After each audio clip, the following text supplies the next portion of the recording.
Setahu saya tekanan darah tinggi. Hanya tekanan darah tinggi, Pak. Ya. Oh baik. Jadi hipertensi itu diambil dari dua kata, Pak, hiper dan tensi. Hiper artinya berlebih, sedangkan tensi artinya tekanan, Pak. Untuk hipertensi sendiri itu adalah tekanan darah di atas nilai normal, Pak. Sebelumnya Bapak pernah ditensi, Pak? Pernah. Tensi terakhir berapa kalau boleh tahu, Pak?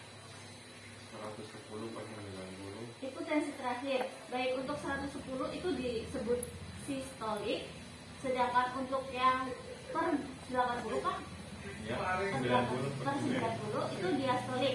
Kalau untuk sistolik sendiri itu saat jantung memompa, Pak. Kalau untuk diastolik sendiri saat jantung istirahat, Pak. Jadi jantung itu ada memompa sama istirahat gitu, Pak. Kira-kira Bapak tahu nggak kapan disebut hipertensi? Jadi saat tekanan darah itu tinggi ya, Pak. Sekitar berapa, Pak? Setahu Bapak? 140-an. 140, betul.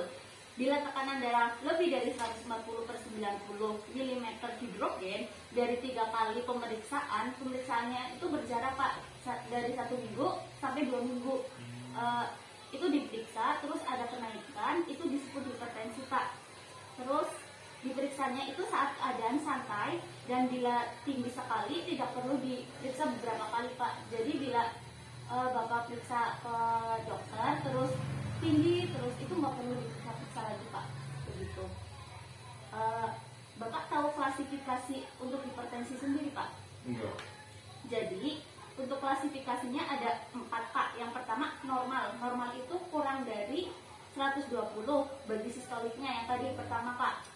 Untuk diastoliknya kurang dari 80. Tadi kan Bapak bilang 110/90, berarti itu masih termasuk normal. Untuk yang prehipertensi itu antara 120 sampai 139, atau diastoliknya sekitar 80 sampai 89, Pak. Sedangkan untuk yang ketiga, hipertensi ST1, Pak, itu antara 140 sampai 159, Pak, atau sekitar 90 sampai 99, Pak. Dan untuk yang terakhir ada hipertensi ST2, itu lebih dari 160, Pak. Berarti itu tuh udah tinggi sekali, Pak.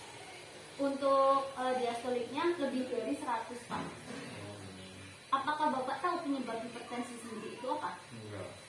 Jadi 90% belum diketahui penyebab hipertensi, tapi yang 10%-nya sudah, Pak, berhubungan dengan kelainan ginjal, kelainan pembuluh darah, kelainan hormonal, dan kehamilan, Pak. Itu termasuk hipertensi sekunder. Sedangkan tadi yang 90% belum diketahui itu hipertensi primer, Pak.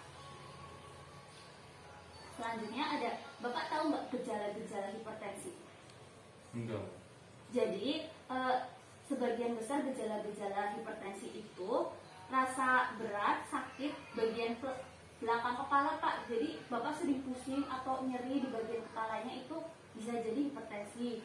Sulit tidur dan gangguan penglihatan, Pak. Tapi untuk menegakkan hipertensi sendiri perlu dilakukan pengukuran tekanan darah, Pak.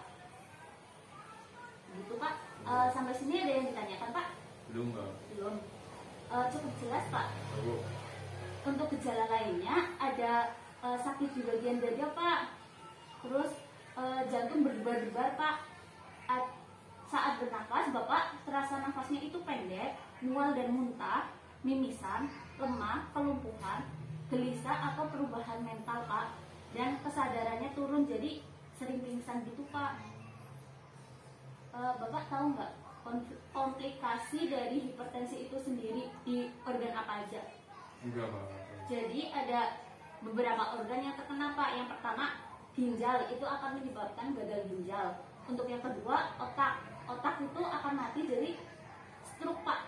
Mati apa ya, kayak susah untuk bergerak, itu kan karena otak kan termasuk pusatnya, Pak.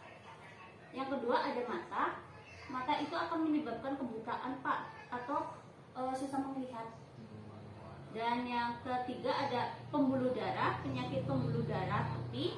Dan yang keempat ada jantung. Di jantung ini terdapat beberapa, Pak. Pembesaran vertikal kiri, penyakit jantung koroner, infark miokard, gagal jantung kronik, dan gangguan irama jantungnya Pak. Bapak tahu nggak faktor resiko utama penyakit jantung dan pembuluh darah? Enggak. Jadi faktor pertamanya itu ada hipertensi Pak, yang tadi sudah saya jelaskan. Itu bisa menyebabkan penyakit jantungnya Pak. Terus ada kegemukan. Jadi kalau Bapak gemuk itu kan nanti berlemak, jantungnya ketekan sama lemaknya Pak. Itu bisa menyebabkan penyakit jantung. Kurangi aktivitas fisik, Bapak seringnya cuma tidur aja itu Pak, jadi bisa menyebabkan kurang. Terus merokok, Bapak merokok itu bisa menyebabkan penyakit jantung Pak. Kadar kolesterol tinggi, kencing manis atau diabetes mellitus, usia, dan ada riwayat keluarga hipertensi dan stroke Pak. Untuk selanjutnya ada penata laksanaannya, yaitu perubahan gaya hidup, gagal mencapai target tekanan darah, dan ada obat-obatan Pak. Jadi di sini ada penata laksanaan hipertensi. Terdapat perubahan gaya hidup. Yang pertama, menjaga berat badan Pak. Itu biasanya Bapak sering olahraga, terus makan makanan yang bergizi Pak. Terus pengaturan pola makannya Bapak, makan makanan yang sehat Pak, jangan makanan cepat saji atau junk food Pak. Terus yang selanjutnya ada olahraga, kemudian berhenti merokok karena Bapak merokok, dan hindari stres dan emosi Pak. Untuk selanjutnya, hubungan perubahan gaya hidup dengan tekanan darah Pak, itu saling berhubungan. Jadi ada beberapa. Rata-rata penurunan berat badan itu kan gaya hidup Pak. Terus perencanaan makan itu juga gaya hidup. Diet rendah garam, jadi garamnya dikurangi Pak. Iya betul, dikurangi. Terus mengurangi konsumsi alkohol dan olahraga Pak.